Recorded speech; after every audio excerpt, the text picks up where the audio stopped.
Hi, everybody. Today I'm bringing you a really cool interview with one of the most important guys in the disclosure movement, whistleblower Jeff Nuccetelli, who testified in front of Congress on September 9th this year. He was a military police officer in Vandenberg Air Force Base. For those who doesn't know, it's one of the most critical, important Air Force bases in the United States. And in 2003, what they experienced over there was nothing less than an alien invasion. He said on this information all these years, he decided to come forward and testify in front of Congress. Luckily for me, I was invited to the Sol Foundation Symposium in Italy this year in October, and I had the honor of sitting down with him for an interview and to go deeper beyond the testimony, what is it like to be a whistleblower, why he did it, how he experienced the phenomenon himself. I'm very grateful that he gave me some of his time, and I really believe you guys will enjoy this interview. Do me a favor, please hit the subscribe button, hit the like button, share this episode. It's a way to support this work and make sure this story gets out there. I really hope you enjoy it and have fun.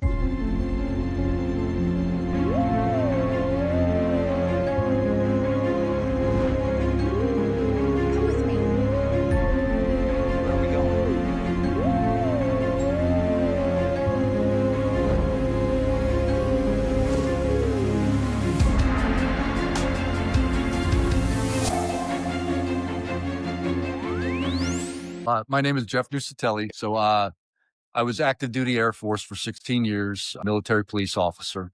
And in 2003, I was stationed at Vandenberg Air Force Base, which is a super important strategic space launch base. They launched top secret next generation technology. So my career field, we were in charge of guarding all those facilities and making sure they're secure. So in 2003, I came into work to do the night shift. And the day shift guys told me that there had been a real world UFO event that morning at 8:45.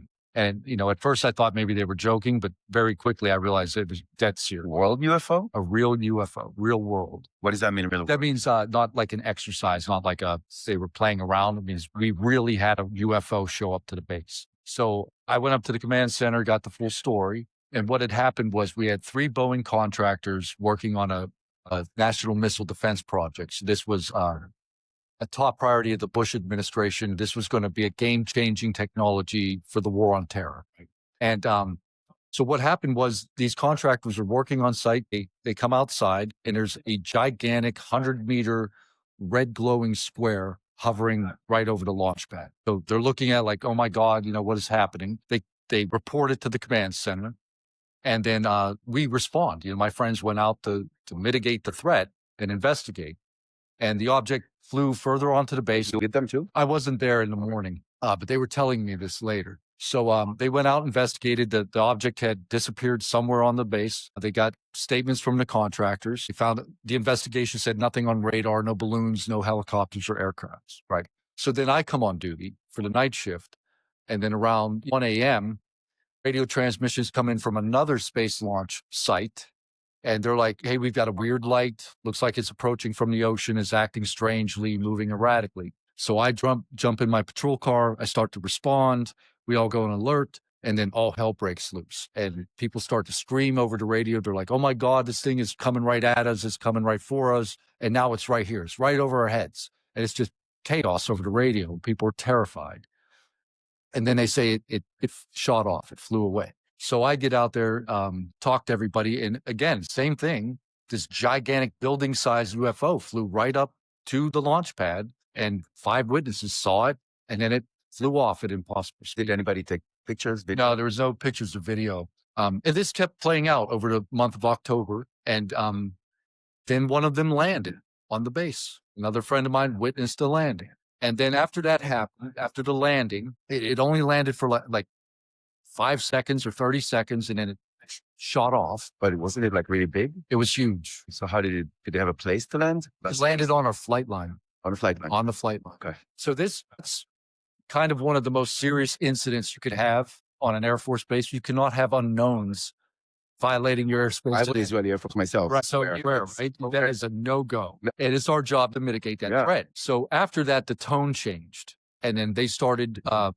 when that happened, nobody did anything? Shoot at it? Or? No, there was no time. These things just come zipping in. They do some kind of performance for you, and then they shoot off and they vanish. So land stayed on the ground a little bit and Like 30 seconds, and it flew away. And what did they describe? It was Landed, like what did it look like? I've got a picture of it. It was another square, large object. Like it was described as multi-tiered, squarish craft, like 100 meters by 100 meters, like a football field. Metallic, what colors? Did it have lights? This was a nighttime sighting, so it was illuminated as it came in, like a white light. At first red, then white, and not a lot of detail other than that. You know, just this huge, crazy object. Right. So after that, the tone changed, and people started to be intimidated and threatened. They wanted us to shut up and stop reporting, which was very odd. Right. And people did act. They stopped calling in the lights, stopped calling in, you know, the objects flying around. So that ends. And then about 2 years later, we had another smaller incursion. And then I saw an object on the base. And what happened was me and 2 other military police officers witnessed. We thought it was a satellite, but it was the colors were weird. It was a blue-white light and the brightest object in the sky. And then it started to maneuver. And we're like, that is not a satellite. It was like fluttering like a butterfly. And eventually it came down and hovered 200 feet over my house on the base. And it was an orb. It looked solid, looked like a solid round light, like 30 or 50 feet in diameter. And it was just hovered for a moment and we all watched it. And then it just accelerated gently and took about 30, 40 seconds and became indistinguishable from the stars. So that's how I got involved. So you were at your house? On the base, yeah. On the base, and you were outside? Yeah, we were outside around the fire having a beer late at night, me and the 2 friends, and one just showed up. So in each one of these cases, they were investigated, reported, and up-channeled. Hang on, before you go there, how did that feel like? What does that feel like? It was life-changing. Can you describe that moment when it happens? Like you and your friends, like what's going on? Yeah, it was complete awe and disbelief and wonderment and a tiny sliver of fear.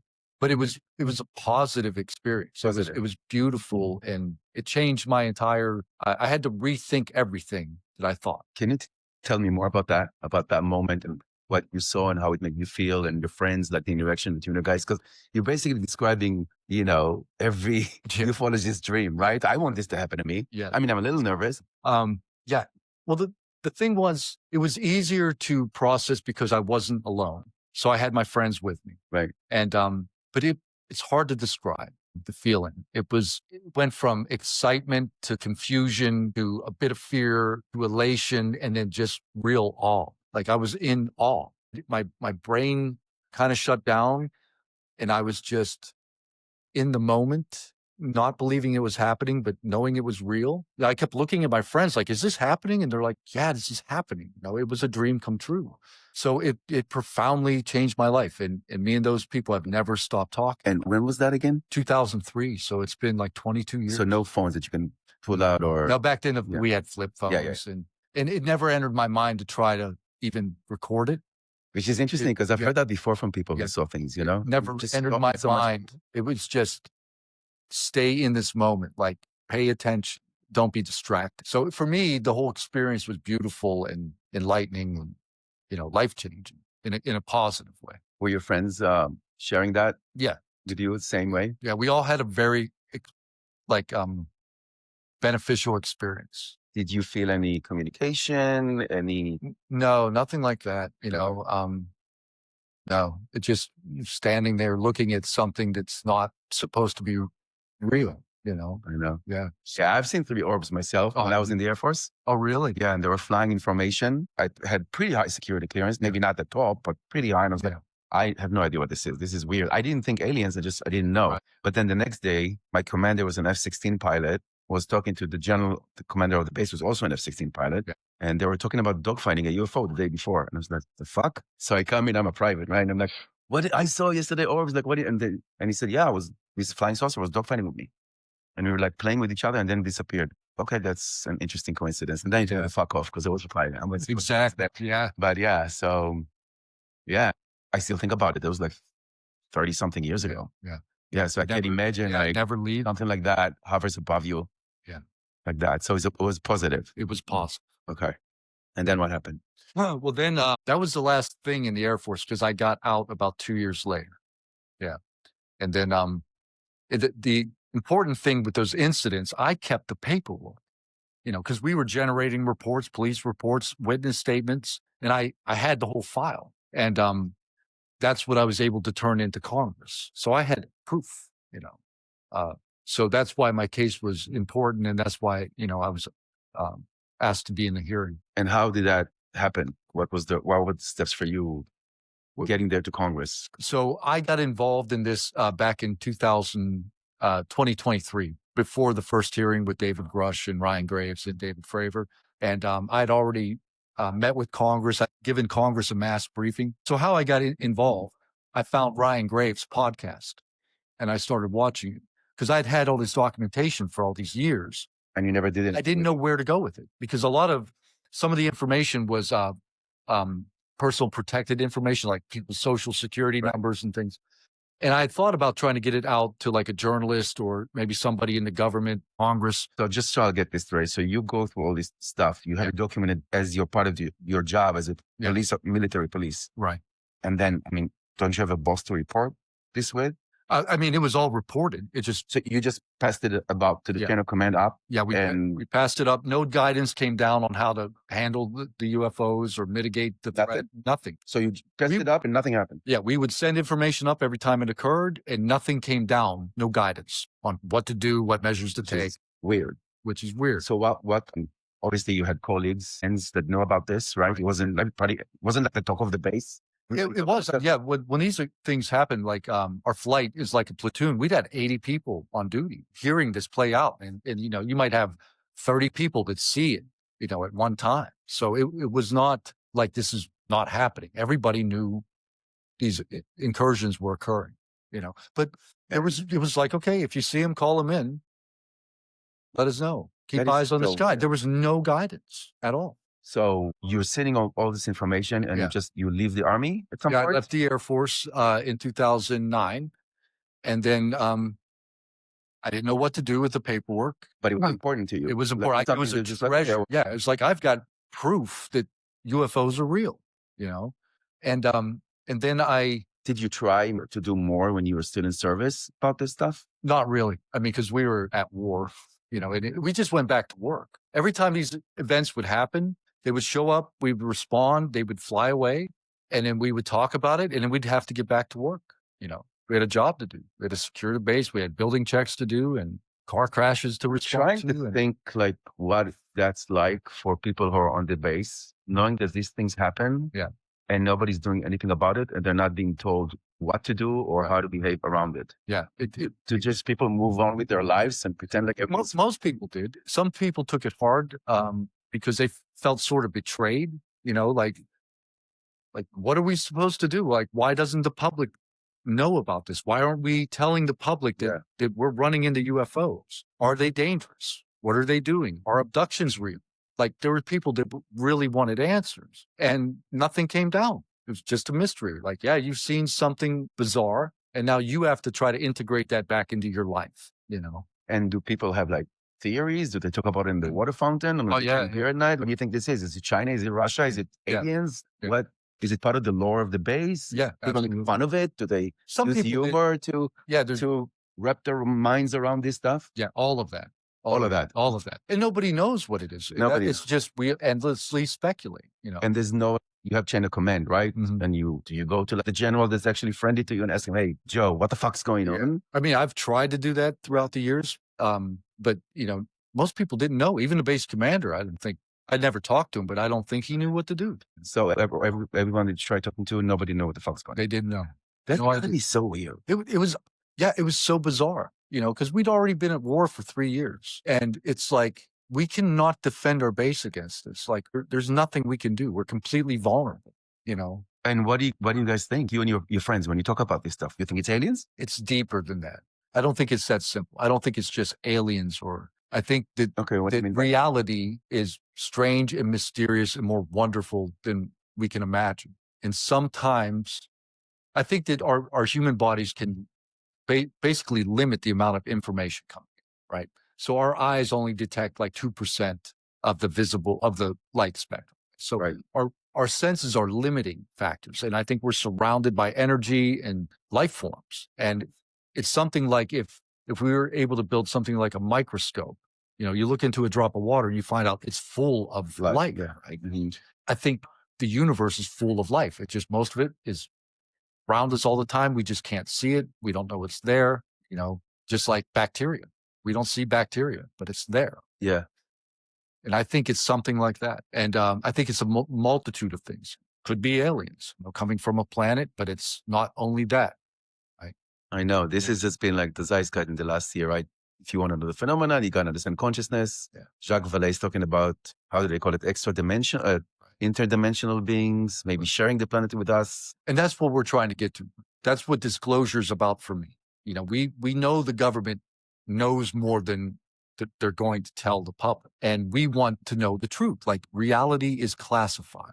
And that's Hang on, we'll get there. So you're getting out of the Air Force, you have no answers, but you have all this data report, and you're worried about it. You care. Yeah, I care. Because why aren't your friends doing the same thing like you? I don't think they have the same, it's a personality thing. Like, I was always kind of known as the one to keep digging into the mystery. Curious. Yeah, I'm just hyper curious. And it's like, I've been given a gift, right? So I know these things are real. I don't have to consider the gift. The gift is when it showed up. Okay. So it revealed itself to me and my friends. So you think that was for a reason? I think it was for a reason. You think, I think whatever that was, they chose you? I don't know about chose. I think it could be something as simple as we noticed it and then it noticed us. And then it came down. It's curious. That's what I think it was. It came down. It did a little display for us to let us know that it wasn't anything prosaic. I just got to say, like, that is so beautiful. Right. It's such a beautiful thing. And like, I can visualize it through your story. Yeah. And it's making me emotional. Yeah. It seems like such a beautiful thing. Yeah. And it was. So that's the gift. I didn't have to speculate whether or not these things were real. It's like I was given knowledge. Right. You have been given proof. So you feel like that's a responsibility to do something? Because I needed that.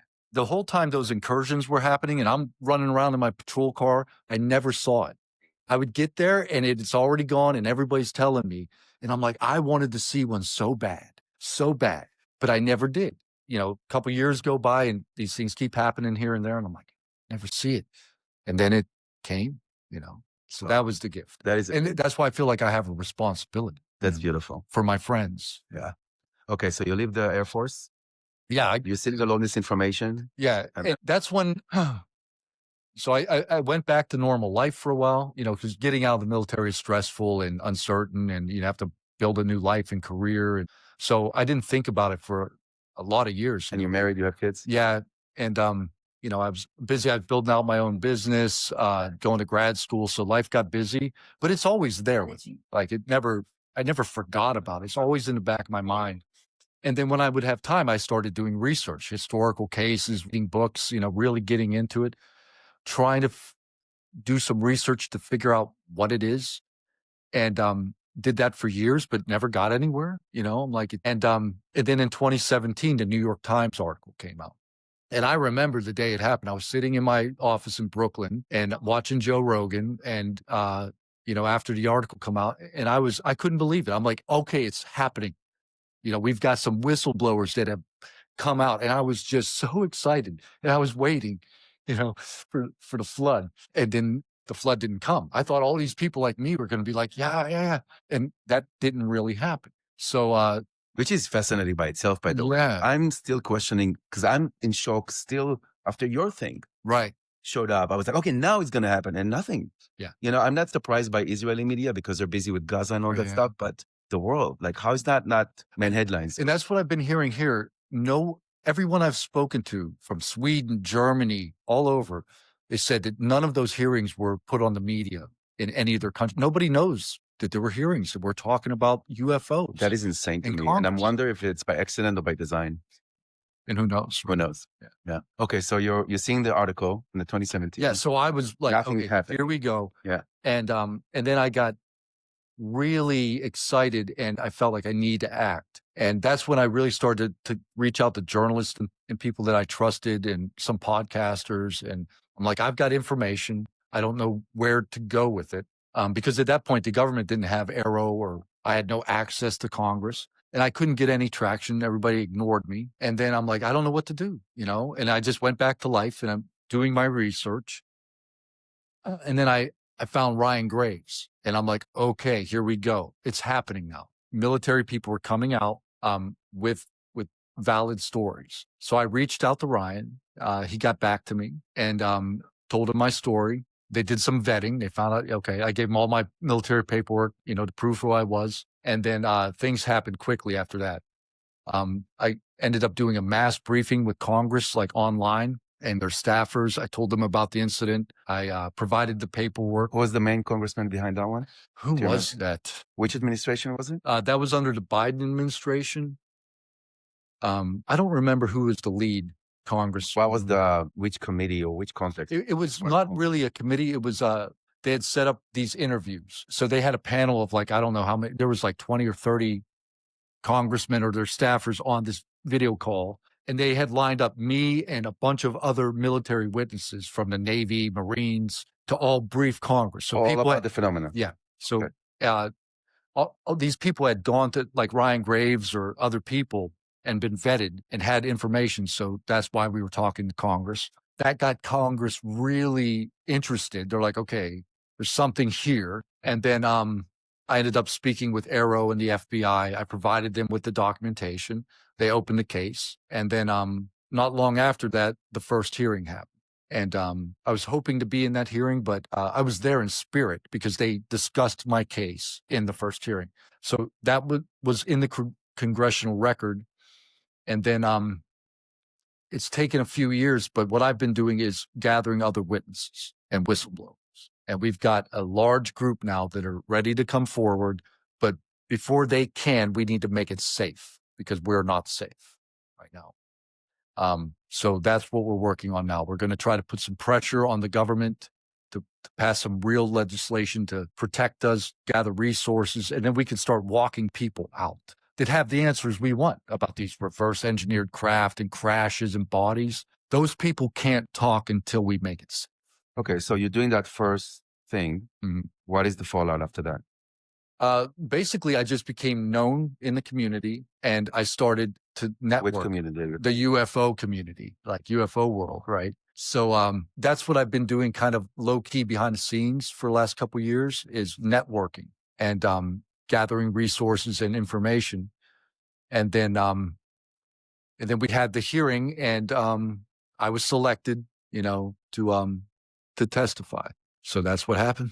Do you know how that works? Like who chooses who's going to talk? Yeah. So we were vetted by David Grush. David Grush is working for Congressman Burleson. Okay. As a staffer. He's a federal employee. And so David Grush vetted all the different whistleblowers, make sure that they are who they say they are. They're credible, valid people. And then Congress selects. So they're like, okay, here's the people that we think are good, pick. And I was picked. At what point are you starting to get pushback from? Started after I came out publicly on Ryan Graves' podcast. Which was when? 2023.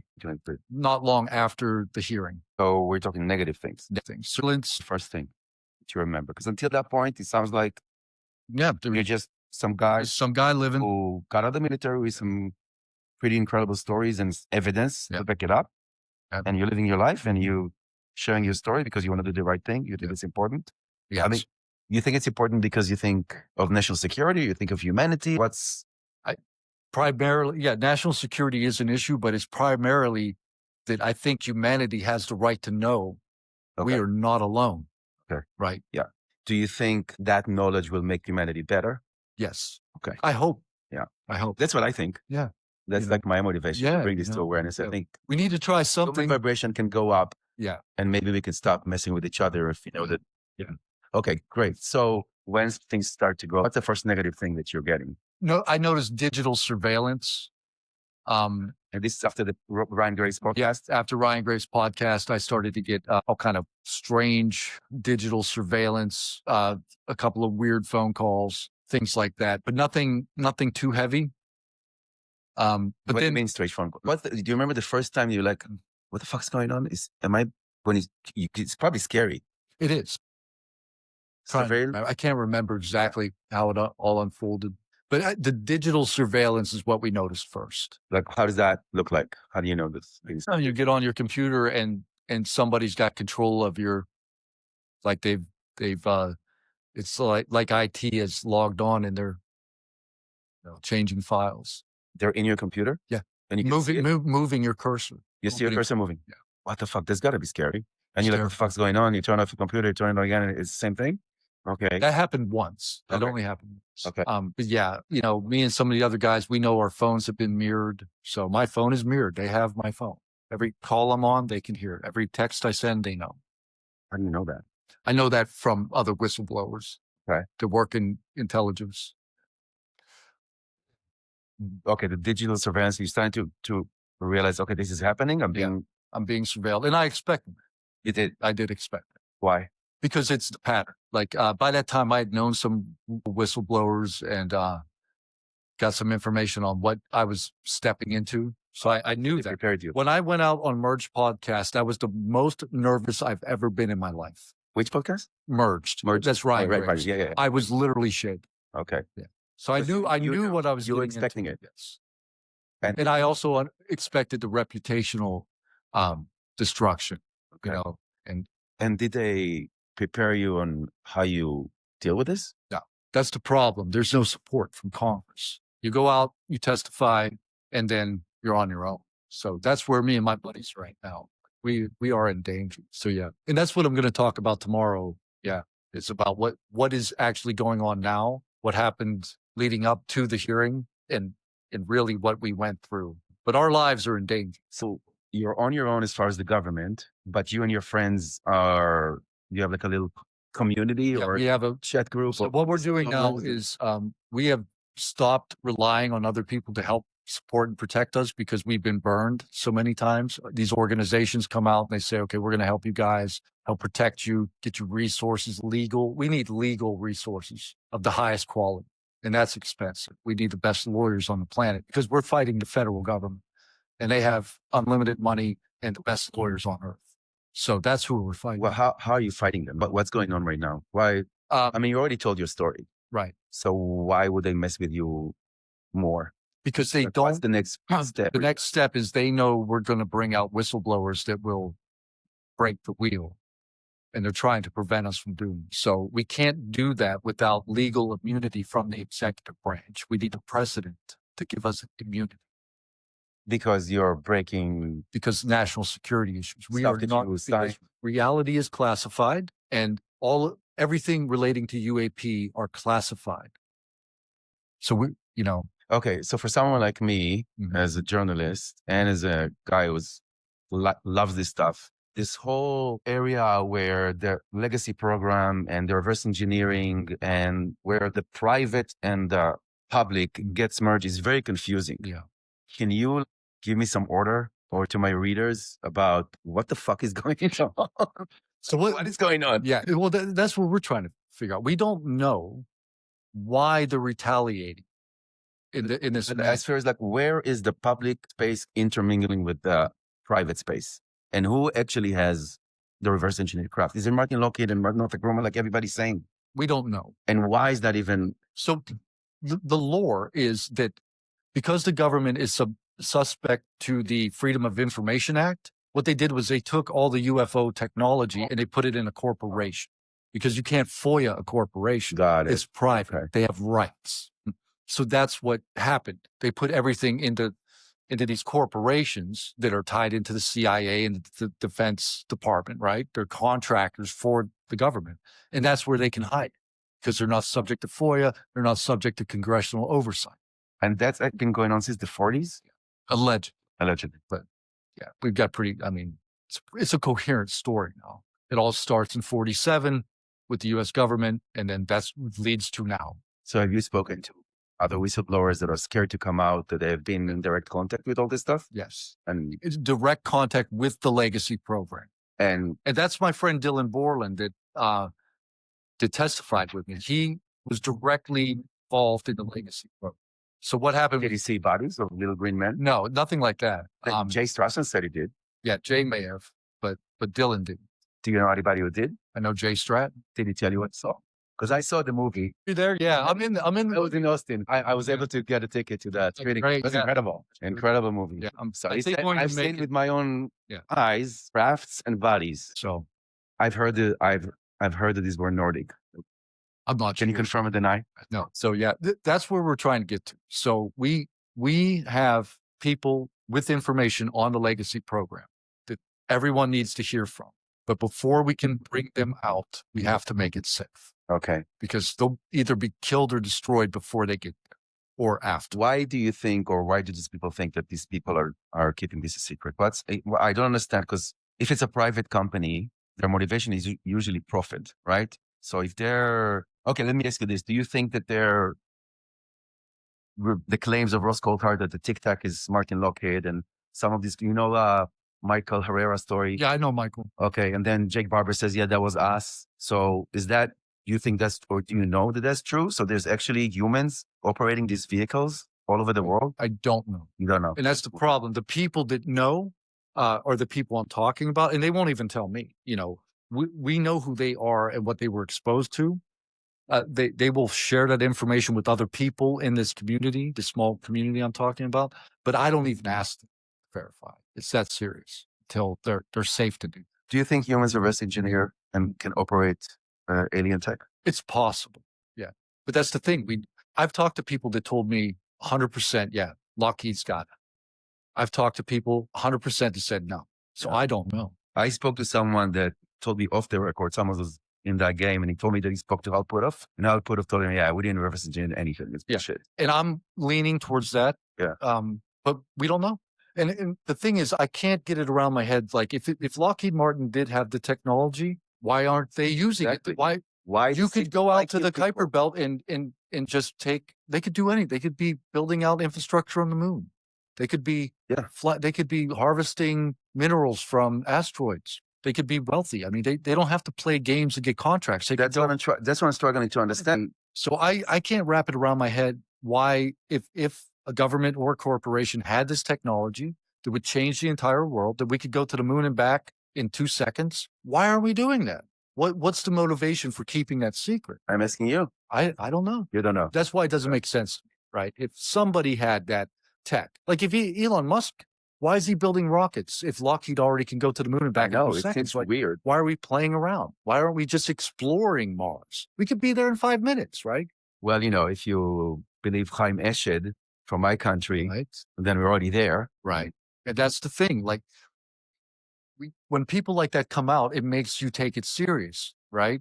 Yeah, I actually know the woman who wrote. So the whole thing with Chaim Eshed started because of his book. Right. He wrote a book about, he created the Israel space program. Yeah.